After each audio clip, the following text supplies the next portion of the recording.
The morning sky over the South China Sea was calm, almost too calm. Fishing boats drifted quietly back to shore as the horizon darkened to an unnatural gray.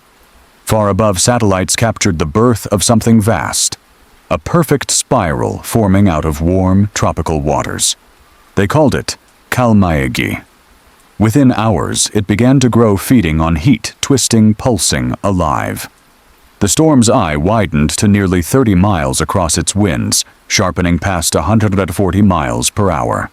Meteorologists in Hanoi watched in silence as the radar bloomed red and violet, a signal of catastrophe. Along Vietnam's coast, emergency sirens wailed. Fishermen abandoned their boats. Families packed what they could and fled inland under a sky that no longer looked human. By the time the sun set, the calm had vanished.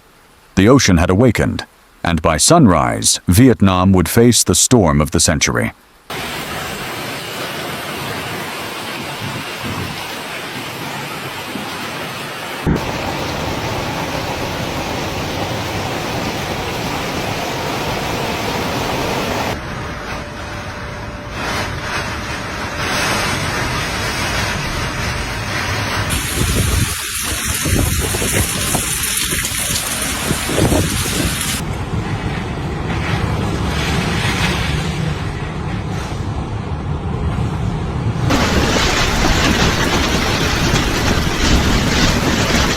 November 7th, 2025, 6:10 a.m.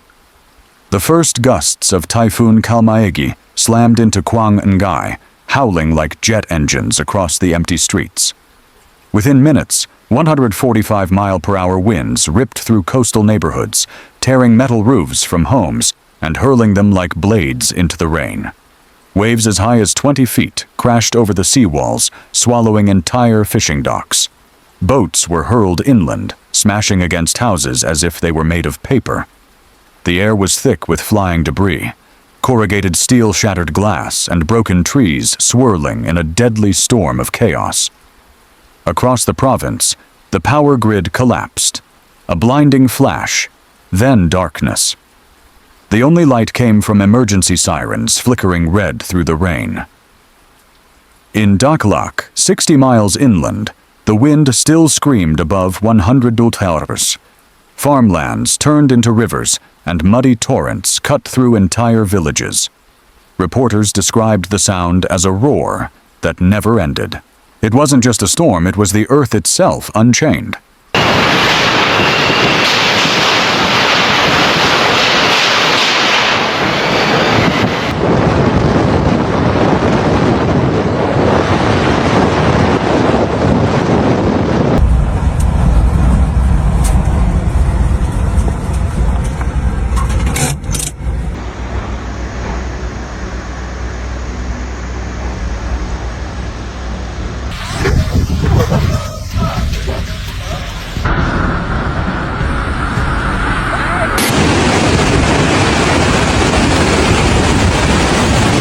Within an hour, the city of Quang Ngai was unrecognizable. Streets turned into raging rivers carrying cars' debris and pieces of shattered homes downstream. Power lines collapsed like falling dominoes, sparking blue light before vanishing into darkness. The entire province plunged into a blackout, 1.5 million people trapped without communication or power. Radio towers bent under the pressure, silenced by the storm's fury. Families climbed to rooftops as the floodwaters rose chest deep. Some clung to trees, others to floating doors calling out names lost to the wind. Emergency crews tried to reach them, but the roads had disappeared beneath a violent sea of mud. Drones captured the nightmare from above, a city swallowed whole with only rooftops breaking the surface. The wind's scream was relentless, the air thick with rain and fear. Windows exploded, walls buckled. For the people of central Vietnam, time seemed to stop. The world had gone dark, and the storm showed no mercy.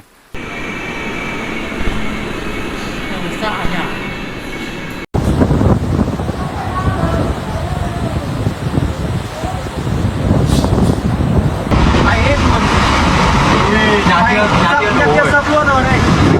Ui rồi.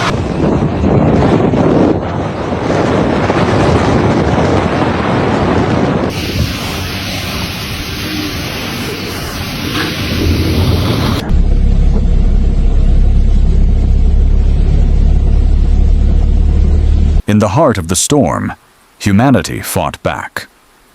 In Duc Pho, a father clung to a refrigerator for nearly 3 hours, keeping his 2 small children above the floodwaters as waves pounded against their home.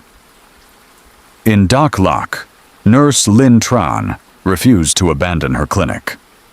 She worked by flashlight wrapping wounds and checking pulses as rainwater crept above her knees. "We couldn't save everyone," she whispered, "but we tried." Soldiers formed human chains across waist-deep floods, guiding families through the current one by one. Fishermen turned their small wooden boats into rescue vessels, ferrying the elderly and injured to safety.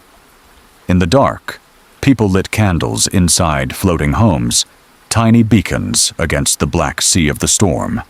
A child's cry, a mother's prayer, a rescuer's shout, the sounds of survival.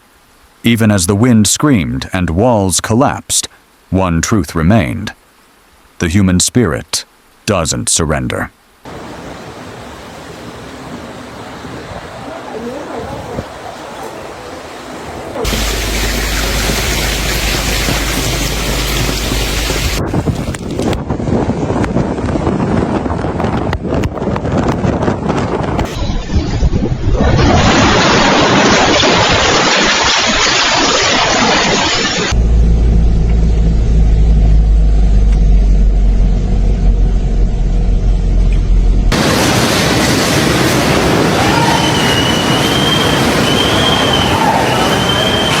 By dawn, Vietnam was no longer just enduring, it was fighting back.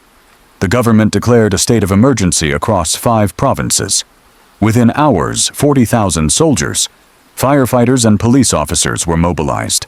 Helicopters thundered over Quang Ngai, dropping bottled water, food, and medicine to stranded families.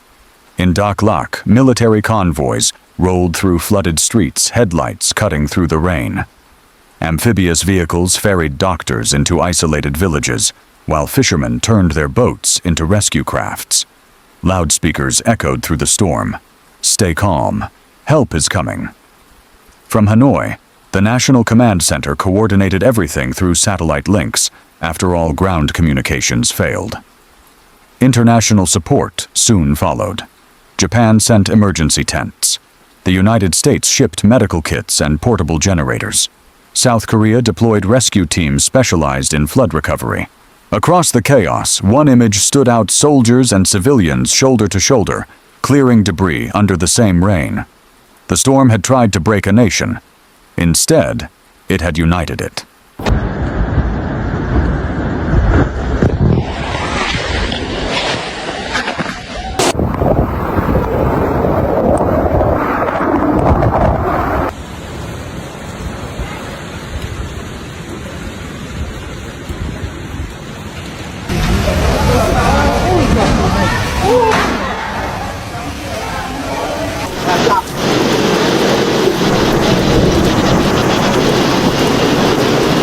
When the wind finally died, silence fell like a heavy curtain. The sky was pale and bruised, the sea still restless. Across Quang Ngai, entire neighborhoods lay drowned in mud and twisted steel. 4,800 homes destroyed. Power gone for 2 million people.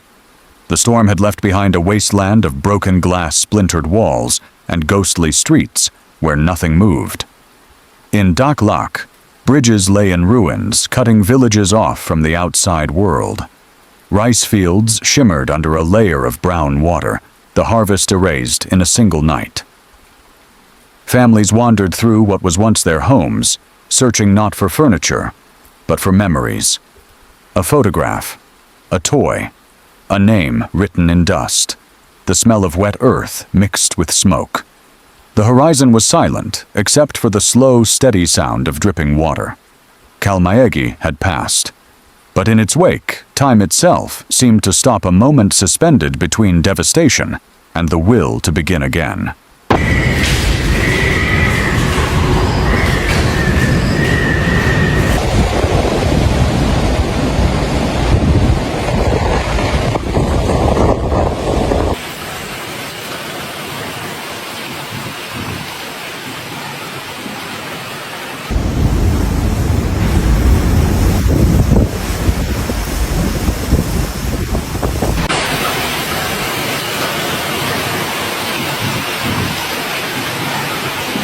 As the floodwaters receded, a new rhythm emerged, the rhythm of rebuilding. In Quang Ngai, families sifted through debris, stacking bricks, collecting wood, salvaging what the storm had not taken. Children ran barefoot along muddy paths, their laughter rising above the ruins. Volunteers arrived from across the country bringing rice, clean water, and blankets. In Dak Lak, farmers drained their fields and began planting again, their hands cracked but determined. Soldiers cleared roads side by side with villagers. Teachers reopened classrooms, turning them into shelters for families who had lost everything. Amid shattered homes, the red flag of Vietnam fluttered defiantly against the gray horizon, a symbol of resilience. The scars remained, but so did the courage. For every wall that fell, a hand reached out to lift another. Kalmaegi had torn through the land, but it could not erase the strength of its people. From the wreckage, Vietnam began to rise, not in fear, but in unity.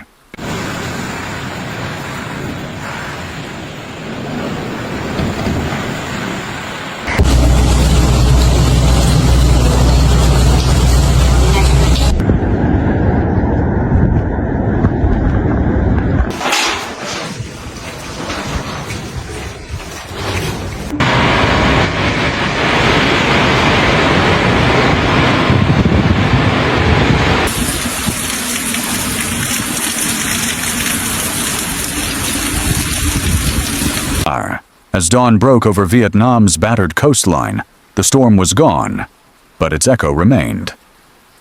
Across Quang Ngai and Dak Lak, the air carried the smell of salt smoke and survival. What Kalmaegi destroyed, the people began to rebuild, brick by brick, life by life. From the fishermen who returned to their shattered boats to the nurses who never stopped working, a quiet strength flowed through the ruins. The storm had tested Vietnam and revealed its unbreakable spirit. But Kalmaegi's story isn't just about one country. It's a warning written in wind and water, reminding us that stronger storms are coming everywhere. From Florida to the Philippines, from Tokyo to Havana, the planet is changing, and so must we. If this story moved, you don't just watch, take action. Like, share, and subscribe to help spread awareness and support those rebuilding from nature's wrath.